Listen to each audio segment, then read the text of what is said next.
The Miller house in Portland, Maine, looked like a timeless treasure.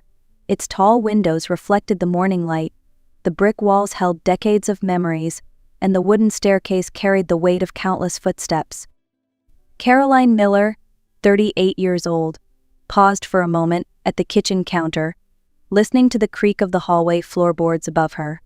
To anyone else, those imperfections were signs of age, but to her they were pieces of a story she had come to cherish.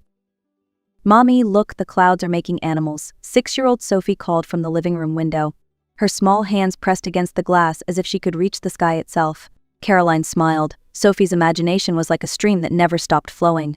Every morning brought a new adventure, a new picture painted in her mind. Caroline poured orange juice into a glass and called her back to the table. Breakfast at the Miller house looked ordinary, yet something felt slightly off. Daniel Miller, Caroline's husband, came down the stairs with his usual polished appearance. He was 40 tall, handsome, and always careful about how others saw him. With colleagues and neighbors, his charm was magnetic. At home, however, there were moments when his smile did not reach his eyes. "I have an important meeting this weekend," Daniel said as he ruffled Sophie's hair. "If it goes well, it could change everything for us. Daddy will bring you a special gift, I promise." Sophie's eyes lit up with hope. Caroline kept quiet. There was something in Daniel's tone she could not shake. He had been different these past few months, ever since Caroline's mother had passed away and left her a large inheritance. The grief was still raw, yet her husband's restlessness seemed sharper than grief. Evelyn Miller, Caroline's mother-in-law, added another layer of tension. She often called unannounced, reminding Caroline that she would be visiting soon. Evelyn presented herself as gracious and elegant, but Caroline knew the truth. Evelyn saw Caroline as inadequate, never quite worthy of her son. With Sophie, her affection came with conditions, expecting the child to behave more like a miniature adult than a carefree little girl.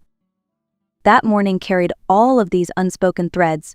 Caroline tried to focus on Sophie's laughter, but her mind was unsettled. She felt the presence of shadows she could not name. The Miller family seemed picture perfect from the outside, but within its walls, a quiet storm was beginning to gather. The following days carried a rhythm that felt both familiar and uneasy. Caroline busied herself with preparations for an upcoming exhibition at the Portland Art Museum, a project she had dreamed of for years. It focused on forgotten female artists of the 20th century, women whose work had been overlooked or dismissed. Caroline poured her energy into it, telling herself that dedication to art would ground her. Yet in the quiet of the house, shadows lingered. Sophie, with her endless curiosity, often drifted into Caroline's study while she worked. One afternoon, the little girl held up an old photograph she had found in a box of belongings. "Mommy, is this Grandma?" she asked. Caroline looked at the faded picture of herself as a child, standing beside her late mother. Her chest tightened. "Yes, sweetheart. That was Grandma when she was younger." Sophie nodded but then whispered as if protecting a secret. "Grandma talks to me sometimes. She says I should be careful." Caroline tried to laugh it off. Children often blurred dreams with memories, and Sophie's imagination was famously vivid. But the words planted themselves in Caroline's mind, growing heavier with each passing day. The tension deepened when Sophie quietly confessed one evening, "Mommy, I saw Daddy on the phone with Grandma Evelyn." They were whispering. "Daddy said you would not notice." Caroline paused. Daniel did take countless work calls, often in hushed tones. Still, there was something about the seriousness in Sophie's eyes that made Caroline uneasy. She brushed her daughter's hair gently and replied, "Sometimes adults keep secrets for work, but thank you for telling me." Even as she reassured Sophie, a wave of doubt crept into her heart. Late one night, when Daniel claimed he had gone to bed early, Caroline walked past his study. The door, usually locked, was slightly ajar. Inside, files were stacked neatly, but one drawer remained open. Her eyes fell on a folder marked life insurance. Her hands trembled as she scanned the documents. Just 1 week after her mother's funeral, Daniel had taken out a high-value policy in Caroline's name. The beneficiary was Daniel himself. The air felt suddenly heavy, her pulse quickening. She set the documents back as carefully as possible, forcing the drawer shut. Her mind raced. Why now? Why so soon after the inheritance? She tried to rationalize perhaps Daniel was being cautious, providing financial security, but something about the timing felt chilling. The next morning, Sophie lingered by the window again.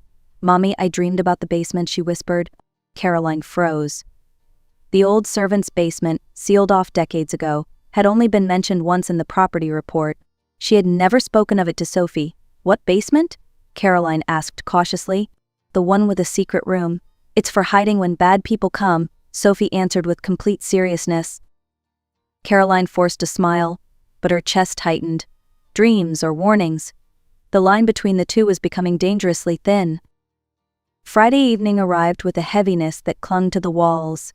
Daniel had kissed Sophie on the forehead before leaving the house with his suitcase, insisting that his business trip could not wait. Caroline had nodded, though the knot in her stomach grew tighter. After he left, she found herself walking from room to room, touching furniture, opening and closing doors, as if checking whether the house was still truly hers. Later that night, while Sophie colored pictures in the living room, Caroline noticed movement outside the window. A man in a dark coat walked slowly along the edge of the property. He paused near the garage, then circled toward the backyard. Caroline's breath caught. She quickly closed the curtains and pulled Sophie close. "We will stay inside tonight," she said, forcing a smile, but inside, unease spread like cold water. When Sophie went to bed, she begged, "Mommy, can I sleep in your room?" Caroline hesitated, then agreed. The child clung to her stuffed rabbit as if it carried all her courage. Caroline kissed her goodnight, trying to ignore the echo of her daughter's earlier words, "Daddy and Grandma are planning something bad." Sometime past midnight, Caroline stirred awake. A faint chemical smell seeped through the cracks of the window. Her throat prickled. She sat up sharply. Gasoline, heart racing, she crept downstairs to check the doors. When she reached for the back door handle, it refused to turn. Panic rose. She tried the side door, then the front. Every one was locked tight from the outside. A mechanical hum followed, and metal shutters descended over the windows, sealing them in silence. Smoke began to creep beneath the kitchen door. Sophie, awakened by the noise, appeared at the top of the stairs, clutching her rabbit. "Mommy," she whispered, trembling, "we need to escape right now." Caroline's chest tightened. "What do you mean? Where can we go?" Sophie's voice shook but carried conviction. "Behind the pantry. Grandma told me in a dream." The smell of smoke thickened, and faint crackling sounds grew louder. Caroline grabbed her daughter's hand and ran to the pantry.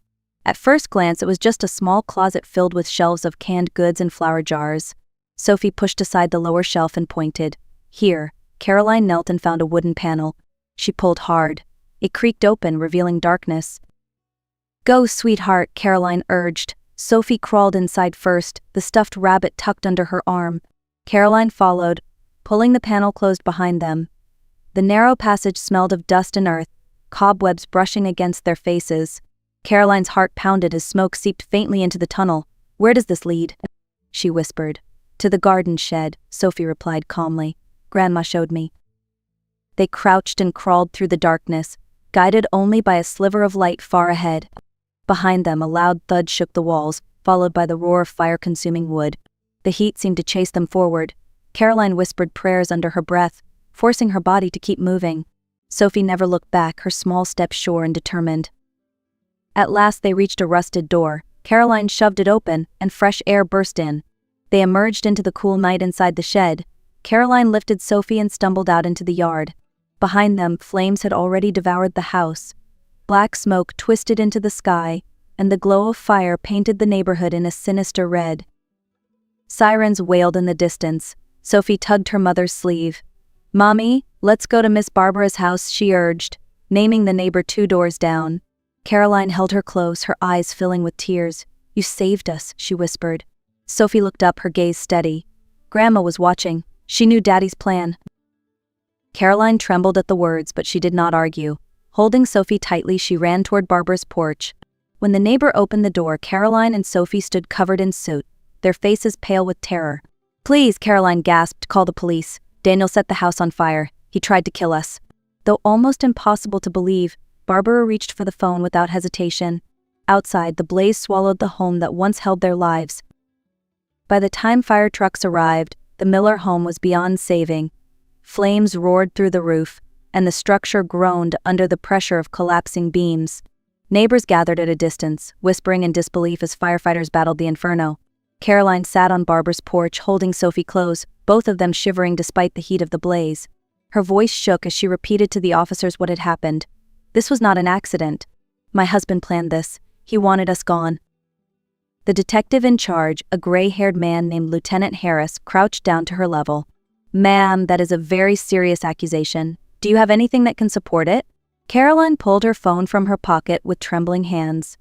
On the screen were photographs she had taken the night before, images of the life insurance policy she had found in Daniel's desk, documents that named him as the sole beneficiary. Harris studied the photos, his expression tightening. "This raises questions, but it may not be enough on its own." At that moment, Sophie tugged on her mother's sleeve. With surprising composure, she spoke softly but firmly. "Daddy said if Mommy was gone, everything would be his. He said it on the phone to Grandma Evelyn. And he said it should look like an accident." The officers exchanged glances. Harris looked at Sophie, his tone gentle. "When did you hear that?" "3 days ago, outside Daddy's study," she answered. "He was looking at house plans and told someone the security system was ready."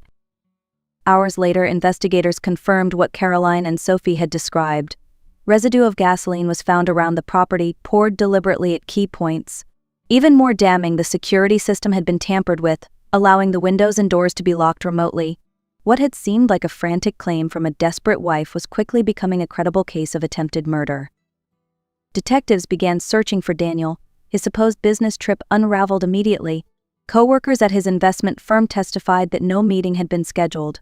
Within a day, police located him at a gas station along the interstate. In his trunk, they found a large stash of cash, falsified identity papers, and a burner phone. Daniel was arrested on the spot. During interrogation, he shouted, "I'm innocent. This was all my mother's idea. She pushed me into it." When Evelyn Miller was taken in, her polished facade cracked. At first, she insisted she knew nothing, but when confronted with Daniel's accusations, her composure broke. "That ungrateful boy," she spat. "I sacrificed everything for him. I only wanted what was best." As investigators pressed her, the disturbing truth unfolded. Together, mother and son had orchestrated the plan to eliminate Caroline and Sophie, seize Caroline's inheritance, and cover it as a tragic household fire. The financial motive was undeniable. Records showed that Daniel was drowning in debt, his image of success nothing but a performance. He had been funneling money into failed ventures and supporting a mistress in another city. Evelyn, blinded by devotion to her son, believed removing Caroline would free him to start fresh. The discovery sent a chill down Caroline's spine. What she had sensed in Daniel's eyes, what Sophie had overheard in whispers, was now carved into hard evidence. As dawn broke over the smoldering remains of the Miller home, Caroline sat in the back of a patrol car with Sophie in her lap. She stared through the window, still in shock. The place that once held laughter, morning breakfasts, and childhood dreams had been reduced to ashes by the very man who had sworn to protect them. Yet amid the ruin there was one undeniable truth: they had survived. And now the truth about Daniel and Evelyn was finally coming to light. 3 months later, the courthouse in Portland became the stage where every hidden truth was forced into daylight.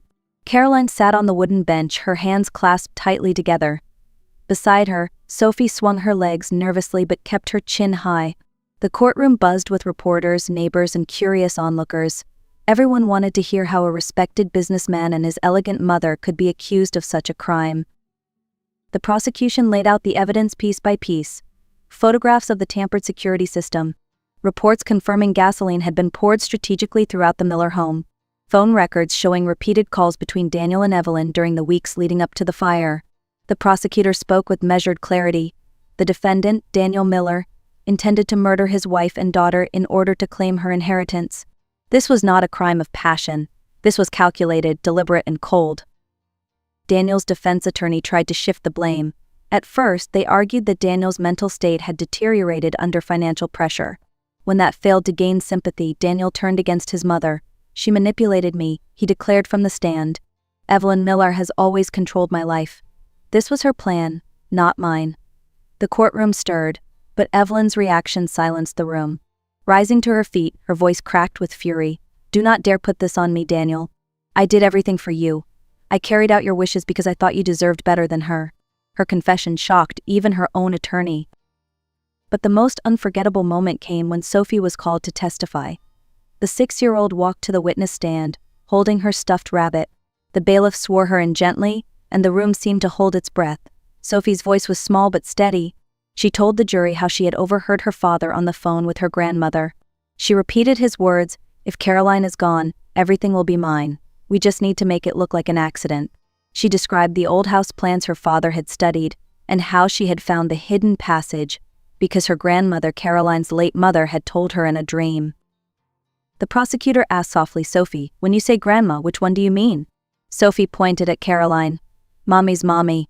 She warned me about Daddy's plan." A quiet murmur spread through the courtroom.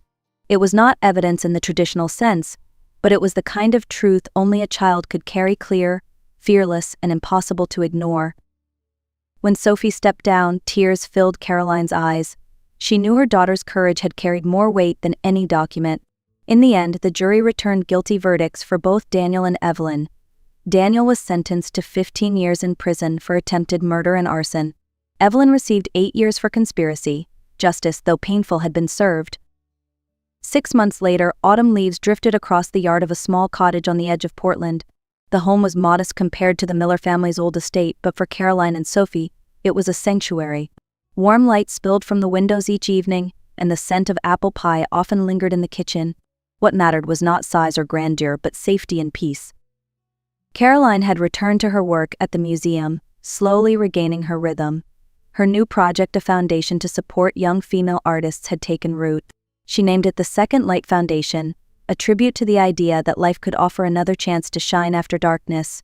Part of her inheritance funded it, transforming what had once been a source of tension into a tool for hope. When she explained the name to Sophie, the little girl nodded proudly. "It means we can start again," she said. Sophie had also begun to heal. With the help of Dr. Michael Hayes, a gentle and patient child psychologist, she learned to talk about her fears instead of carrying them in silence. She made friends at school, filled sketchbooks with colorful drawings, and even had one chosen for a student art exhibition. On the paper she had drawn 3 figures: herself, her mother, and her grandmother. Caroline framed it and hung it in the hallway. One evening, as snow threatened at the horizon, Michael joined them for dinner. He had become more than a counselor. He was a steady presence, someone who had quietly stepped into their lives with kindness. After the meal, Sophie leaned against her mother's arm and asked, "Mommy, what is a real family?" Caroline thought for a moment before answering. "It is not about blood alone. It is about people who care for each other, protect each other, and want each other to be free." Sophie smiled, her eyes thoughtful. She glanced at Michael and added, "Then maybe he is family too." The 3 of them shared a quiet laugh, the sound blending with the crackle of the fireplace. For the first time in a long while, Caroline felt the warmth of a true beginning. On Christmas Eve, snowflakes drifted gently past the windows, settling on the quiet street outside. Caroline and Sophie sat together by the fire, the warmth of the flames wrapping around them. The old fears had not vanished completely, but the air now carried a sense of peace rather than dread. Sophie leaned against her mother's shoulder, clutching the same stuffed rabbit that had traveled with her through fire and fear. Caroline kissed the top of her head. "Your courage saved us, Sophie. You gave us a new life." Sophie looked up, her voice soft but certain. "We saved each other, Mommy. And Grandma helped too." Caroline smiled, her eyes glistening.